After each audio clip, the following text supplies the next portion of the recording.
On va voir maintenant, on va parler un tout petit peu de Fibonacci. Enfin, pas le personnage en lui-même, mais je veux dire ce qu'il a, en fait, ce qu'il a découvert. Donc Leonardo Fibonacci, dans les environs 1100-1200. Bon, c'est la zone. Hein, bon, je n'explique pas sa vie parce que bon, je peux réexpliquer dans une vidéo sa vie. Mais c'est parce qu'en fait, on va faire un algorithme hein, qui va traiter, je veux dire, de la suite de Fibonacci. Ah. Alors, dans un premier temps, je vais faire une vidéo bon, d'explication et une seconde vidéo concernant l'algorithme de Fibonacci. Bon, alors, Fibonacci, bon, comment a-t-il trouvé ça? Bon, tout d'abord, son papa est un marchand. Lui, c'était un mathématicien et bon, il avait un traité à lui de mathématiques. Hein. Il a fait un traité à lui de mathématiques. Mais en fait, il avait beaucoup de mathématiques en relation avec tout ce qui était marchand. Marchand, parce que son papa était marchand.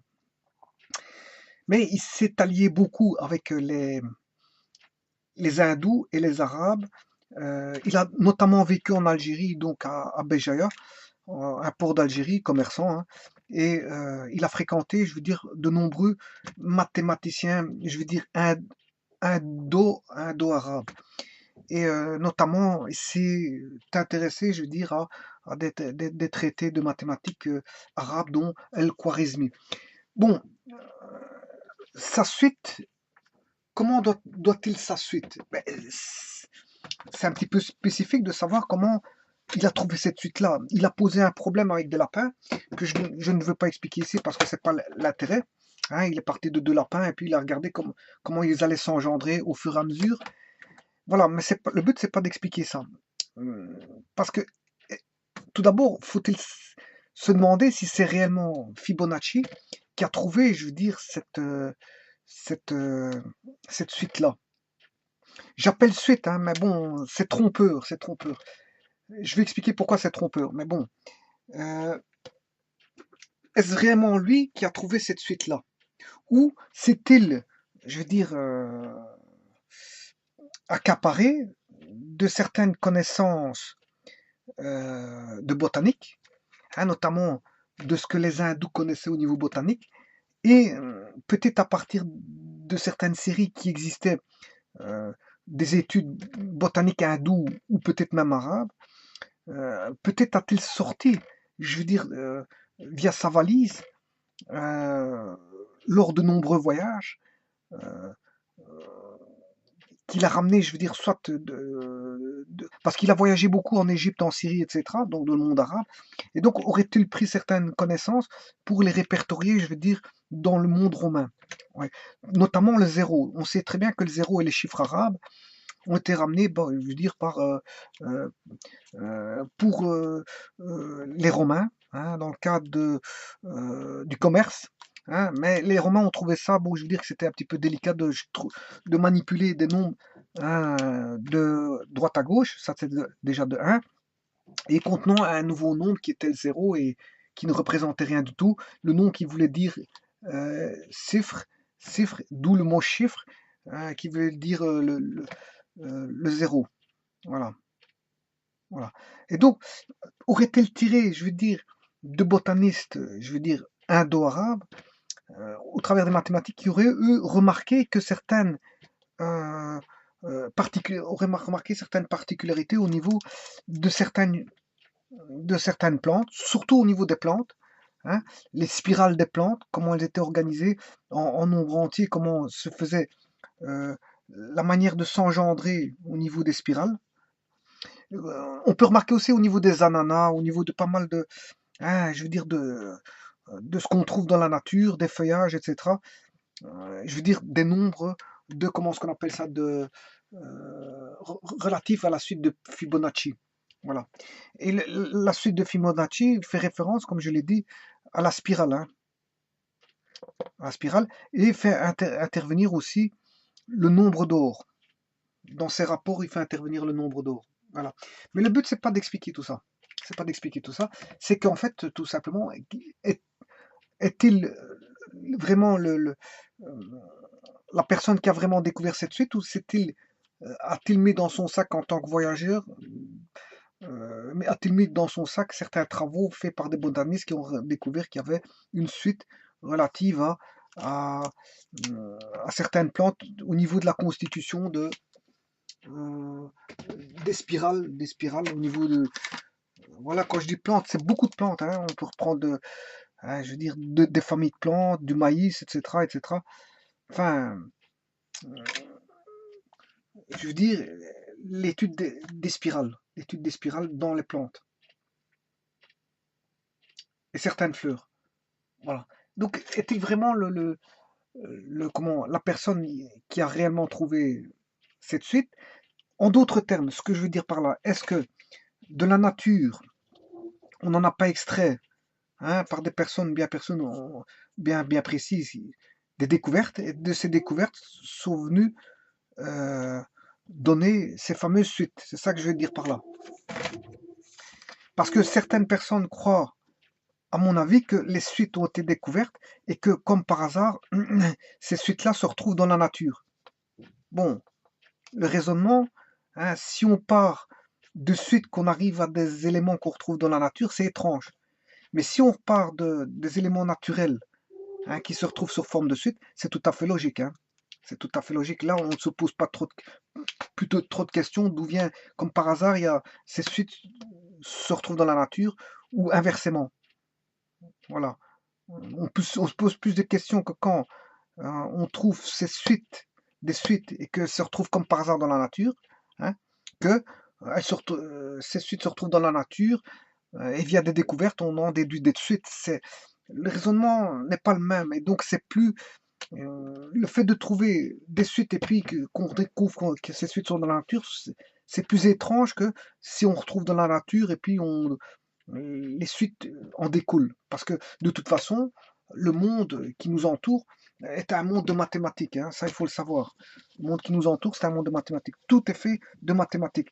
C'est comme on pourrait prendre un programmeur de jeu, hein, s'il programme les jeux, il va programmer, je veux dire, l'environnement et les personnages, le décor, etc. Donc tout sera, je veux dire, fait par le programmeur. Eh bien, l'environnement terrestre et universel de, comment est-ce qu'on appelle ça, de l'univers, est basé un petit peu comme ça, par un programme tout fait, dont le langage est le langage des mathématiques. Voilà.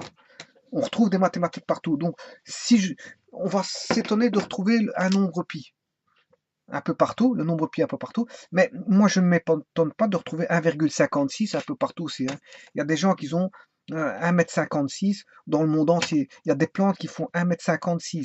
Voilà, donc je ne m'étonne pas de retrouver le nombre. Et tous les nombres se retrouvent dans la nature et dans l'univers. Donc, pi ne fait pas, je veux dire, exception à la règle, et d'autres nombres ne font pas exception à la règle. Voilà. Voilà. Donc en fait, le langage universel de la création du monde est le langage des mathématiques, et il répond à un programme, je veux dire, tout établi par un programmeur qui n'est autre que, bon, pour ceux qui croient, le créateur. Bon, celui qui ne croit pas, bon, hein, il peut se battre avec d'où ce que vient les mathématiques, d'où ce qui vient tout ça, tout ça, tout ça. En fait, il peut se battre, mais en fait, il retombera toujours devant un mur, et c'est le mur, bon, peut-être par naïveté, bon, il rejette ce mur-là, mais on peut se dire que bon, l'univers provient, je veux dire, et doit provenir sûrement et probablement d'un créateur. Bon, enfin bref, ça c'est pour la philosophie. Bon, maintenant, la théorie donc des suites, en fait, c'est d'une valeur, j'en construis. Bien sûr, la théorie des suites de Fibonacci a donné pas mal de théories qui n'appartiennent plus à Fibonacci, hein. Si je prends les suites négatives, je crois pas que ce soit Fibonacci qui a trouvé les suites négatives. Si on prend, je veux dire, certaines théories très développées au niveau des complexes, je veux dire, sur les suites de Fibonacci, n'a rien à voir avec la théorie adoptée au départ par Fibonacci. En fait, elle a eu ses divergences, elle a été développée, ça a donné pas mal de choses. Voilà. Bon, moi, je prends la réelle théorie de départ, c'est la suite de Fibonacci. C'est-à-dire que j'ai une boule. Au départ, il avait pris ça comme des lapins, hein. Ben, il avait un lapin, un couple de lapins, et puis ils vont engendrer. Bon, moi, je prends des boules. Bon, d'une boule, j'en fais une autre. Bon, euh, voilà. Donc, j'ai une boule. Ensuite, d'une boule et d'une boule, je passe à deux boules. Voilà. Puis, je passe à trois boules. Puis, je passe à cinq boules, hein. Puis, je passe à 8 boules. 1, 2, 3, 4, 5, 6, 7, 8 boules. Puis je passe à 9 boules.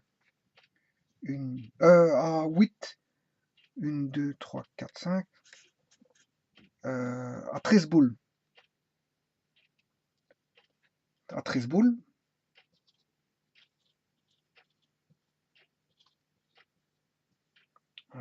8. Ce qu'on voit ici. 8. 1, 2, 3, 4, 5, 6, 7, 8, 9, 10, 11, 12, 13. Bon, et ainsi de suite. Bon, qu'est-ce qu'on voit? On voit qu'il y a un arc qui se fait, mais à l'envers. C'est un arc qui est engendré. On est parti de 1 et on engendre un arc. Voilà, j'engendre un arc à partir de 1. Bon, comment j'ai engendré cet arc-là? J'explique. Bon, le 1 me donne 1. Mais 1 est un nombre impair. 1 est un nombre impair. Puis il me donne 2. 1, 2. Pourquoi 2? Parce que 1 plus 1, ça fait 2. Voilà. Ensuite, il me donne... Donc 2 est un nombre pair. Puis je fais 2 plus 1, ça fait 3. J'obtiens un nombre impair. Et les impairs, on les reconnaît. Pourquoi? Parce qu'au milieu, il y a, dans l'axe ici, au milieu, il y a toujours une boule. Et on reconnaît les impairs comme ça. Donc ici, le suivant, ce sera 3 plus 2, ça fait 5. Donc on aura un impair. Puis, j'ai 1, 2, 3, 4, 5 boules, plus le précédent, ça fait 3, ça fait 8 boules. 8 boules, c'est pair. Donc j'ai pas, au milieu, j'en ai pas. Voilà.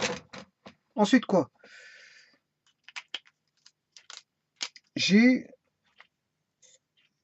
8 boules. 8 boules plus 5 boules, ça fait 13 boules. Et 13 boules est impair.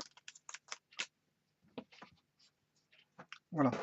Donc la suite, elle ferait, on va dire, 1, 1, 2, 3, 5, 8. Comment je fais? Ben, je fais 2, je l'obtiens comment? En faisant 1 plus 1. 3, je l'obtiens comment? En faisant 2 plus 1. C'est les deux précédents que je fais. Donc 5, ce sera 3 plus 2. 8, ce sera 3 plus 5. 13, ce sera 8 plus 5. 13 plus 8, ça fait 18, 21. Voilà. 21 plus 13, ça fait 34. 34 plus 21, ça fait 55. Voilà. Et ainsi de suite. Bon, donc j'ai un impair, un impair. Impair, un impair, un impair, impair, un impair, un impair, impair, un impair. J'aurai ensuite un impair et encore un pair. Voilà, la suite elle donne deux impairs et un pair, deux impairs et un pair, deux impairs et un pair, deux impairs et un pair. Voilà. Bon, mais les impairs, comme j'ai dit, on les voit quand ils sont sur l'axe. Les boules impaires, on les voit quand ils sont sur l'axe. Alors, est-ce que c'est normal? Ben, ben oui, pourquoi? Parce que si je pars d'un impair, celui-ci, je le recopie. Je recopie celui-ci. Un impair plus un impair, ça fait quoi? Ça fait un pair. Voyons voir, démontrons. Un impair, donc un impair, c'est 2n plus 1. Si je fais 2n plus 1 plus 2n plus 1, mais c'est qui fait 2 plus 2, ça fait 4n plus 2. Donc 4n plus 2, c'est un nombre pair. Donc on voit bien qu'un impair plus un impair fait un pair. Avec bien sûr n appartenant au naturel, bien sûr, voilà, au naturel. Bon, maintenant, ça c'est si on fait un impair plus un impair, ça fait impair. Et maintenant, si je fais un impair plus un impair, donc si je fais celui-là plus celui-là, hein, on va obtenir un impair. Voyons voir, un impair plus un impair.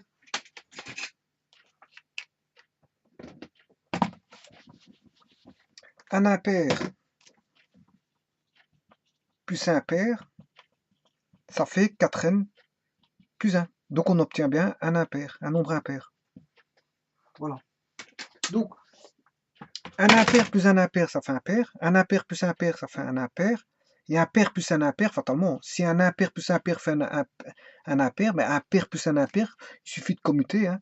Un impair plus un impair, ça fait un impair. Voilà. Donc la seule condition pour avoir un pair, c'est un impair plus un impair. Voilà. Et si on ne sait pas rajouter de pairs ensemble, pourquoi? Parce que le pair est toujours entouré d'un impair et de deux impairs. Le pair est toujours entouré de deux impairs. Voilà, donc on ne saurait pas obtenir, voilà. Et ça, c'est une espèce d'arbre qui s'engendre jusque, voilà. Alors, en d'autres termes, qu'est-ce que c'est? En fait, tout terme de la suite, c'est UI, hein, est égal à le précédent plus le précédent encore avant. Donc, un terme de la suite est égal à deux termes, je veux dire, consécutifs précédents. Donc, un terme, n'importe quel terme de la suite est égal à deux termes consécutifs précédents. Voilà. Donc, en d'autres termes, je peux écrire que U1, c'est égal à... Enfin, U1, d'habitude, c'est 1. Hein. Bon, on commence à 1. U2, c'est égal à... Supposons que U0 vaut 0, U1 plus U0. Donc, ce qui fait 1 plus 0, on retrouve 1. U3, c'est U2 plus U1. Deux termes consécutifs précédents de la suite. Ce qui fait combien? U2 fait combien? 1 et U1 fait combien? 1. Et 1 plus 1, ça fait 2. U4, c'est U3 plus U2. Voilà. Donc, U3, ça fait combien? Ça fait 2, plus U2, U2 valait 1. 2 plus 1, ça fait 3. U5, ça fait combien? U4 plus U3. Ce qui fait U4 vaut 3, plus U3 vaut 2. Ce qui fait 5. U7 vaut U5, plus U4 égale 5 plus 3, ça fait 8. U8, ça qui fait U7 plus U6. Ça fait qui fait 8 plus 5 égale 13. Voilà.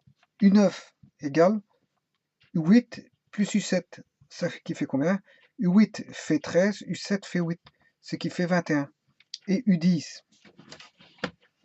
U10, ça fait U9 plus U8 est égal à... Donc, U9 fait 21 plus 13 est égal à 44. Et ainsi de suite. Et on retrouve bien notre suite ici. 1, 1, 2, 3, 5, 8, 13, 21, 34. 34. Par contre, ici, c'est 34 et pas 44. Voilà. Bon.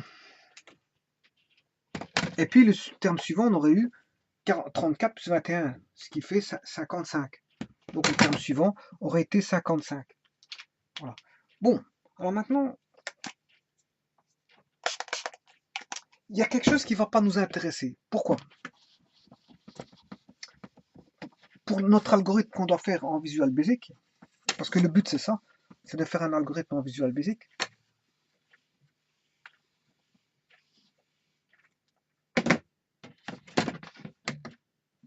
Il y a quelque chose qui ne va pas nous intéresser. Pourquoi? Parce que si je sais bien que U2 est égal à U1 plus U0, ok, il n'y a pas de problème, mais que U3 est égal à U2 plus U1, U3 est égal à U2, mais U2 c'est U1 plus U0,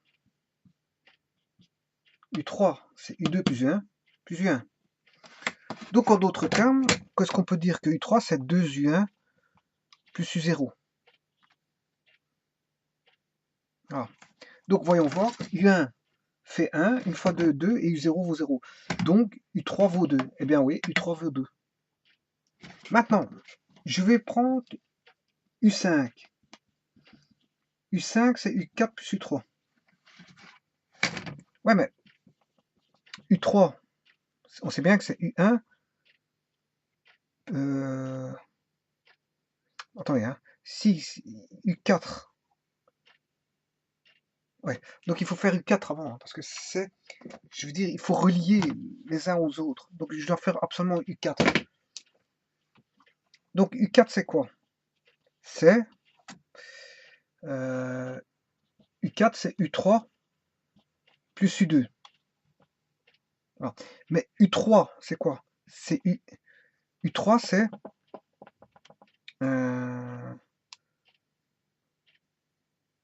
2U1 plus U0.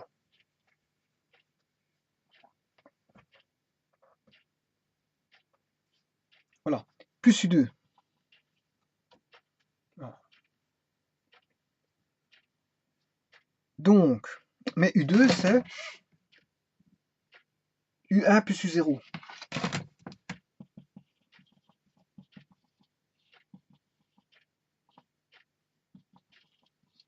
Hein. Donc, vos U4, ça vaudra 3U1 plus 2U0. Voilà. Et en fait, ça nous intéresse pas pour le... on peut développer ça comme ça, mais ça nous intéresse pas pour l'algorithme. Bon, alors, ici, on voit bien que la suite est formée de sommes. Ce sont des sommes partielles. C'est une suite un peu spéciale. C'est une suite un peu spéciale. Hein, on peut parler de, je veux dire, de petites séries, de sommes partielles, séries partielles. Donc les termes de la suite sont des séries partielles. On peut dire ça comme ça. Donc une suite, ces suites-là sont des séries partielles. Voilà. Bon, maintenant, comment on va, je veux dire, établir l'algorithme? L'algorithme informatique. Eh bien, donc on va faire un lien. Comme c'était un arbre, hein, on avait un arbre, on a bien vu tout à l'heure, ça va donner un arbre, hein, qui va s'engendrer. Je l'ai montré avec des... Comment? On aurait pu le voir avec les lapins, mais bon, ça va donner un arbre. Donc il faut que je lie, pour les arbres, il faut lier les éléments ensemble. Comment les lit-on? Comme ceci, via, on va dire tout simplement, un outil qu'on utilise souvent en informatique, hein, qu'on appelle les vecteurs. Ou les matrices, ça dépend, ça dépend. On peut utiliser soit des vecteurs ou des matrices. Dans le cas du premier algorithme, je le ferai qu'avec des vecteurs et non pas des matrices. Bon, un vecteur, c'est tout simplement une matrice un peu spécifique où on a soit une ligne et plusieurs colonnes, ou une colonne et qu'une seule ligne. Ceci, ce sont des vecteurs. En informatique, c'est ce qu'on appelle les vecteurs. Mais une matrice, là, il est composé d'éléments ligne, colonne, voilà, qui sont différents de 1. Voilà, on a plus qu'une ligne et on a plus qu'une colonne. Voilà, ça c'est une matrice, ça c'est un vecteur, ça c'est un vecteur. Donc quand vous entendez vecteur en, en informatique, ben, c'est une matrice spécifique. Ah, une ligne et plusieurs colonnes, ou une colonne et plusieurs lignes. Voilà, ben on va le faire avec ça. Donc, comment va-t-on faire ça? On sait bien que 1, ce sera 1 plus 0. Parce qu'on sait bien que U1, c'est égal à U1. U0 vaut 0. U1 vaut 1. Bon. Donc, on a U1 est égal à U0 plus U1. U2, ben, c'est U2 hein, plus U1. U3, ben, c'est U2 plus U1. U4, oui, ça c'est U1, U2, U3. Bon, U4, ce sera quoi? Ce sera U3 plus U2. U5, ce sera égal à quoi? Bah, U4 plus U3. U6, ce sera quoi? U5 plus U4. U7, ce sera égal à quoi? U6 plus U5. U8, ce sera égal à quoi? U7 plus U6. Voilà. Voilà. Alors, qu'est-ce qu'on constate en faisant ceci? Ben, que, bon, le point de départ, c'est 0. Hein. Que celui-ci se retrouve là. Que celui-là se retrouve là. Que celui-ci se retrouve là. Que celui-là se retrouve là. Que celui-là se retrouve là. Que celui-là se retrouve là. Que celui-là se retrouve là. Donc, je les lis. Je les lis. Donc, je crée l'existence d'un lien entre deux valeurs. Bon, est-ce que j'ai, en faisant ça, est-ce que j'ai mon arbre? Non, pas encore. Pourquoi? Parce que pour avoir mon arbre, il faut que je lise ceci. En fait, c'est une histoire de prédécesseur, d'antécédent et de suivant, voilà. Donc, lui, il est où? Lui, il est là. Lui, il est là. Lui, il est là. Lui, il est là. Lui, il est là. Lui, il est là. Lui, il est là. Voilà. Donc, on voit bien qu'on peut se débrouiller qu'avec un seul vecteur à 3 éléments. Et on peut voir qu'on peut, je veux dire, faire varier, je veux dire, les éléments.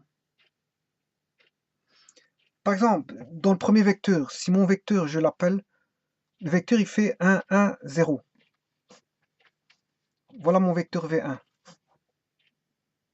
Mais je peux le faire devenir 2, 1, 1. Mais je vous le dis tout de suite, on ne sait pas le faire sans mettre minimum de vecteurs. Voilà. On va mettre V2.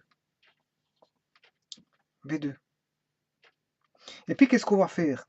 On va échanger les valeurs. Donc, ici, le 1, 1, on va faire ce qu'on appelle un changement, un swap. Un swap, c'est-à-dire on va faire un changement. Le 1 là, il va aller là. Et ce 1 là, il va aller là. Et puis on fait quoi? Pour avoir cette valeur-ci, on fait 1 plus 1, 2. Voilà. Donc le nouveau vecteur, pour jouer qu'avec deux vecteurs, je sauvegarde celui-ci. 2, 1, 1. Donc je le remets ici. Je mets 2, 1, 1. Qu'est-ce que je fais ensuite? Mais, de nouveau, le 1 ici va revenir à cette position-là. Voilà, le 1 va revenir. Et le 2 vient à cette position-là de vecteur. Voilà. Et qu'est-ce que je fais? 2 plus 1, 3. Donc le nouveau vecteur, je dois le sauvegarder. Hein. Je le sauvegarde. Je prends ici 3, 2, 1. De nouveau, qu'est-ce que je fais? Je mets 1 ici. Je mets 2 ici. 2. Là, je mets 3. Et là, je mets 3 plus 2, 5.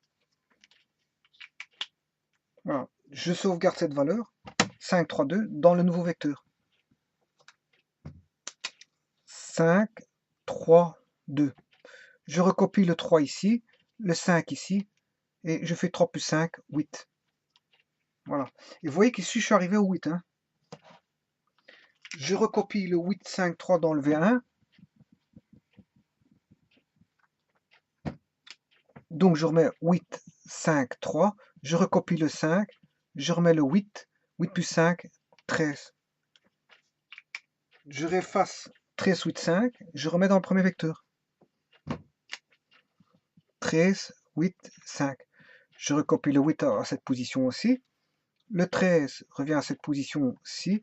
13 plus 8 fait 20, 21. Voilà. Bon, et je vais faire le dernier pour arriver donc ici au niveau U8. 21, 13, 8, je recopie. 21, 13, 8, je remets 13 ici. 21, je remets ici. Et le 21 plus 13, 34. Voilà, j'en suis arrivé à U8 ici. Et ainsi de suite. Donc, vous voyez qu'on peut faire tourner l'algorithme de cette manière-là. Hein. Hein, je veux dire, voilà, je peux jouer avec deux vecteurs. euh, voilà. Bon, celui-ci, ce sera tout simplement une somme. Hein. Ça, ce sera la somme de quoi? Mais si j'appelle V2, ce sera la S. Hein, on va appeler ça V2. V2, pourquoi c'est le vecteur V2? Mais ce sera la ligne 1. Ligne 1, il n'y a qu'une seule ligne, hein, puisque c'est un vecteur. Colonne 1. V2 de 1, 1. Que vaudra V2 de 1, 1? V2 de 1, 1 vaudra toujours V2 de 1, 1 vaudra toujours V2, 2 plus V2, 3. Voilà que vaudra V2, V2 1, 1. Voilà. Par contre, que vaut V2, 2? V2, 2 proviendra de V1. Ouais, attention qu'ici c'est vecteur. Ouais, ici j'ai une mauvaise. J'ai écrit de manière très très mal. Je vais réécrire en fait. Le V2 1, 1, première ligne, première colonne, est égal au V2, première ligne, première colonne, première ligne, deuxième colonne, plus au V2, première ligne, troisième colonne. Voilà, et là je le V2, 1. Maintenant, que vaut V2, 1, 2? Que vaut cette valeur-là? Ben, on voit bien que cette valeur-là, c'est le vecteur V1 à la position 1, 1. Et que vaut le V2, 1, 3? Et le V2, 1, 3, c'est la valeur du vecteur V1 de la position 1, 1, 2. Voilà. Voilà. Donc, mais la première chose à faire, c'est quoi qu'il faut faire? Il faut partir d'une valeur initiale. Hein. Ça, c'est normal parce qu'on part de U0 égale 0 et U1 égale 1. Il faut partir des conditions initiales ici. Conditions initiales.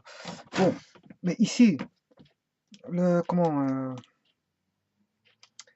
puis par après, il faut faire la somme ici. Hein, parce que V2, celui-ci, c'est déjà une somme. Il faut déjà faire une somme de 13 plus 8 ici pour trouver 21. Voilà. Alors, voilà. Et en fait, en gros, le système, il se résume à ça. Bon, maintenant, on va regarder par comment est-ce qu'on appelle ça, par algorithme, par programmation, comment on fait ceci. Et en gros, le cœur le noyau, il est comme ça. Il ressemble à ça, en fait. Rien de plus. Voilà. Donc, je vais couper cette vidéo et je vais dire, on va faire l'algorithme sur comment on appelle ça, euh, dans le programme Excel. Bon, maintenant, j'aurais pu jouer avec une matrice. Hein. Bon, il y a moyen de faire ça avec une matrice. Comment? En gros, la matrice serait comme ceci.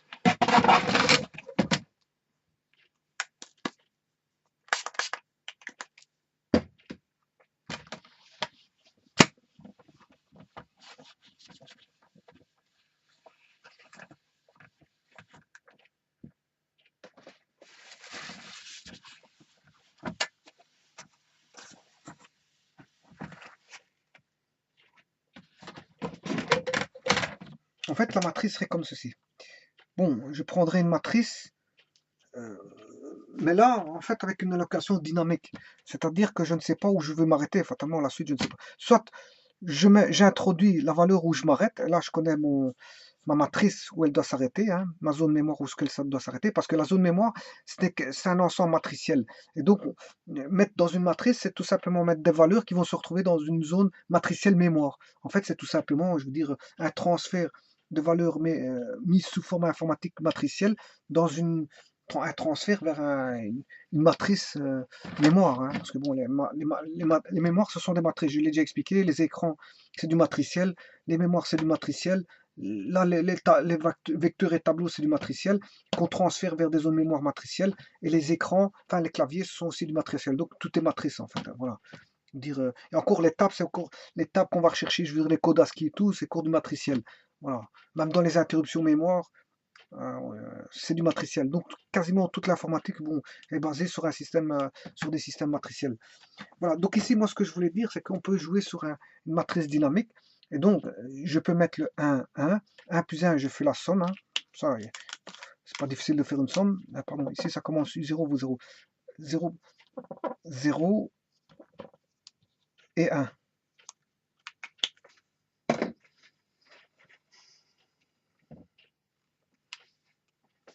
0 et 1. 1 plus 0. Dans ma matrice, j'indique 1. Là, c'est plus des vecteurs, hein, ce sont des matrices. Puis, je recopie ces deux-ci. 1, 1. Voilà. Je fais 1 plus 1, 2. Puis, je recopie 1 ici et 2 là. Voilà. Et je fais 2 plus 1, 3. Puis, je recopie celui-ci ici et celui-là là. Voilà. 3 plus 2, 5. Puis, je recopie celui-là là et celui-là là. 5 plus 3, 8. Puis, je recopie le 5 ici et le 8 là. 8 plus 5, 13. Voilà, et je ne sais pas quand je m'arrête. Soit je le sais par une introduction au clavier de là où je veux m'arrêter, hein, ou soit je veux dire je continue, je m'arrête par un test. Par un test. 13 plus 8, 21. Là je vais mettre 13, et là je vais mettre 13, 21 et 34. Voilà, bon, etc. Bon, et ça donne une matrice à 3 colonnes, matrice à 3 colonnes, mais à une ligne, et les lignes sont dépendantes de l'introduction au clavier du nombre ou de la valeur maximale que je veux pour la suite de Fibonacci. Si je veux m'arrêter à la valeur 13, je peux m'arrêter à la valeur 13. Voilà. Ou je dis quoi? Je dis tout simplement faire 10 fois le traitement. Ça dépend. Tout dépend de ce qu'on veut. On peut arrêter le traitement à n'importe quel moment en fonction des desiderata de l'utilisateur ou du programmeur ou du besoin voilà, d'un programme, etc. etc. Bon. Donc ici, moi, je vais m'arrêter ici. Donc on peut jouer soit sous forme vectorielle, matricielle ou vectorielle. En fait, moi, je vais faire le programme sous forme vectorielle. Voilà. Je vous remercie. Donc ici, je vais arrêter la vidéo. Comme ça, je vais entamer la programmation pour la suite. Je vous remercie.